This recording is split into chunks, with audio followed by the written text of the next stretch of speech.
Con la firma del governatore Zaia, l'avventura UNESCO delle colline del Prosecco entra nella fase operativa, una tappa storica per la marca suggellata all'Istituto Cerletti di Conegliano. Ecco quindi l'atto costitutivo dell'associazione che si occuperà della gestione del patrimonio dell'umanità, il primo sito vinicolo al mondo ad avere questo tipo di riconoscimento, un primato che si intende far valere a livello internazionale. Noi qui abbiamo un sito, è un sito che è nella top class, come si dice, dei siti UNESCO mondiali, che è nel club dei grandi, come le piramidi d'Egitto, come le cascate del Niagara, il Grand Canyon e molti altri grandi monumenti, per cui figuratevi se possiamo non sentire questa responsabilità. A firmare l'atto costitutivo con la Regione anche i soci fondatori con Mario Pozza per la Camera di Commercio, Innocente Nardi del Consorzio di tutela del vino conegliano Valdobbiadene Prosecco, Stefano Marcon e Stefano Soldan per provincia e intesa programmatica d'area. Ognuno ha espresso i propri rappresentanti nel nuovo Consiglio d'amministrazione che sarà presieduto da Marina Montedoro, classe 1976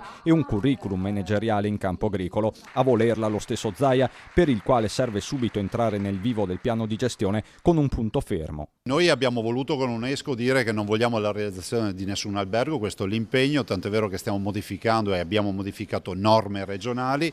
L'idea sarà quella di una ospitalità diffusa valorizzando tutti i casolari e i piccoli edifici che abbiamo. Questa è la vera sfida che permetterà comunque di avere un turista che non sarà un turista di massa, ma un turista molto attento, perché sarà un turista informato quando verrà qui. Un turismo sostenibile attorno al quale c'è già interesse. Queste colline sono già la destinazione che cresce di più in Veneto, un Veneto che ha come prima industria il turismo con 18 miliardi di fatturato, si passerà dalle quasi 200.000 presenze a 1 milione di presenze turistiche. 1 milione di presenze, questo è l'obiettivo che sembra alla portata dell'avventura UNESCO. Prima dobbiamo attrezzarci come territorio per accogliere i turisti, creare un turismo di qualità e poi pian piano crescere nei numeri.